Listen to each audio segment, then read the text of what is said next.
What's up ladies and gentleman और e sports 360 के एक और मजेदार एपिसोड में आपका एक बार फिर से स्वागत है। और आज के एपिसोड में भी हम काफ़ी सारी चीज़ों के ऊपर बात करने जा रहे हैं। सबसे पहले तो हम बात करेंगे बैटलग्राउंड्स मोबाइल इंडिया के ऊपर, जो ऑफिशियली एंड्रॉयड पर तो लॉन्च हो चुका है, लेकिन एक सवाल अभी भी ये है कि आखिर iOS पर ये गेम हमको कब देखने को मिलेगा। उसके बाद हम आगे बढ़ेंगे और नज़र डालेंगे कि क्या TSM एंटिटी के former manager Sid Joshi SA2L को ज्वाइन करने वाले या नहीं। और फिर हम फ्री फायर के बारे में बात करेंगे, जिसने रिसेंटली एक दूसरी गेम के साथ कोलैबोरेट किया, जो काफ़ी ज़्यादा एक इंटरेस्टिंग मूव हमको लगा है। और फिर हम आगे बढ़ेंगे और बात करेंगे call of duty mobile world championship के स्टेज 2 के बारे में, जो कि स्टार्ट हो चुका है 1 जुलाई से। तो बात करने के लिए हमारे पास बहुत ज़्यादा कुछ है और समय बहुत ज़्यादा कम। So without wasting any further time, this is super Johnny and you guys are watching eSports 360।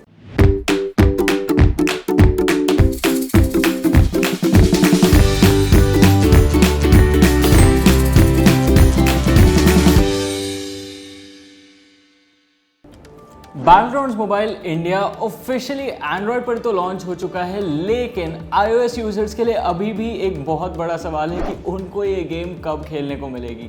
Krafton ने 2 जुलाई को अपने इंस्टाग्राम हैंडल पर एक पोस्ट के जरिए ये ऑफिशियली अनाउंस किया था कि गेम एंड्रॉयड डिवाइसेस के लिए लॉन्च हो रही है और प्लेयर्स इसको अब डायरेक्टली प्ले स्टोर से डाउनलोड कर सकते हैं। लेकिन जिन लोगों ने इस गेम को पहले ही अर्ली एक्सेस वर्जन से डाउनलोड कर रखा था, उनको सिर्फ गेम अपडेट करनी पड़ेगी to get the full experience. इस बीच ये सवाल एक बार फिर से आता है कि iOS के लिए अभी तक कोई खबर नहीं है, किसी को नहीं पता कि iOS पर ये गेम कब देखने को मिलेगी। और इस चीज़ को लेके क्राफ्टन ने भी अभी तक कुछ नहीं कहा है।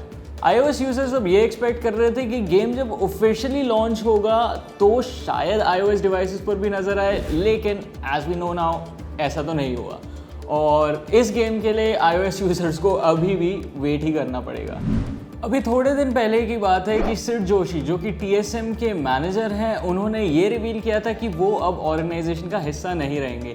और स्पेकुलेशन अब मार्केट में ये आ रही है कि सिड जोशी अब हमें SA2L की ऑर्गेनाइजेशन में नजर आएंगे। रिसेंटली अभी ये न्यूज़ आई थी कि TSM इंडिया ने अपने पूरे के पूरे बैटलग्राउंड्स इंडिया रोस्टर को ड्रॉप करने का फैसला लिया था। और इसी के साथ सिड ने भी ये रिवील किया था कि वो भी TSM इंडिया का हिस्सा नहीं रहेंगे। लेकिन कुछ रीसेंट न्यूज़ के अकॉर्डिंग सिड जोशी ने SA2L ज्वाइन करने का डिसाइड कर लिया है। SA2L को कौन नहीं जानता, it's one of the biggest esports orgs in India, जिसमें बहुत ज़्यादा बड़े ई स्पोर्ट्स एथलीट्स भी हैं और साथ साथ काफ़ी बड़े कंटेंट क्रिएटर्स भी हैं। और अगर सिड जोशी की बात करें तो ये बहुत ज़्यादा वेल रेप्यूटेड मैनेजर हैं इंडियन ई स्पोर्ट्स सीन के अंदर। बहुत सारे अलग रोस्टर्स इन्होंने मैनेज करे हैं और अपनी टीम्स के साथ काफ़ी सारी ट्रॉफीज भी उठाई हैं। उम्मीद अब यही रहेगी कि इन दोनों ब्रांड्स के पार्टनरशिप से जो रिजल्ट हमको देखने को मिलता है वो बहुत ज़्यादा एपिक होगा। चलिए अब बात करते हैं फ्री फायर के बारे में, जिन्होंने रिसेंटली कोलैबोरेट किया है स्ट्रीट फाइटर 5 के साथ। तो प्लेयर्स गेम के अंदर फ्री फायर के साथ साथ स्ट्रीट फाइटर के कुछ इन गेम आइटम्स का भी मज़ा उठा सकते हैं। गरीना ऐसे कोलैबोरेशंस काफ़ी ज़्यादा फ्रीक्वेंटली करता है ताकि उनके प्लेयर्स का गेम के अंदर इंटरेस्ट जो है वो अच्छे से बना रहे।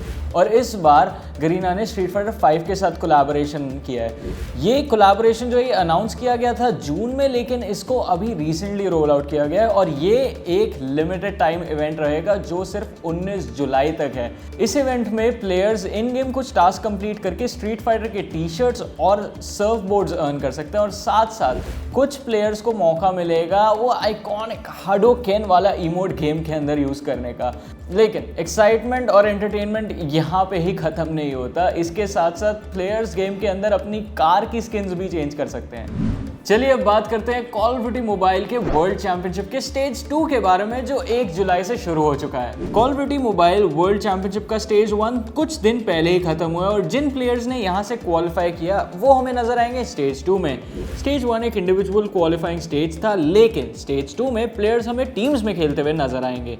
हर एक टीम 30 रैंक्ड मैचेस खेलेगी और उसके बेसिस पे पॉइंट्स कैलकुलेट होंगे। हर रीजन से 256 टीम्स क्वालिफाई करेंगी स्टेज 3 के लिए। तो ये इंपॉर्टेंट हो जाता है कि आप अपनी टीम को 256 में रखो। स्टेज 3 फाइनल स्टेज होने जा रहा है इस टूर्नामेंट का और वहाँ पे डिसाइड होगा कि $2 मिलियन का प्राइस पूल कैसे स्प्लिट होने वाला है। तो आज के लिए बस इतना ही। मैं आप लोगों से फिर मिलूंगा हमारे अगले eSports 360 एपिसोड में। And to make sure you don't miss that, subscribe to the channel, hit the bell bell icon and do like and share this video as well. Until next time, thank you so much for watching. I'll see you guys. Bye bye.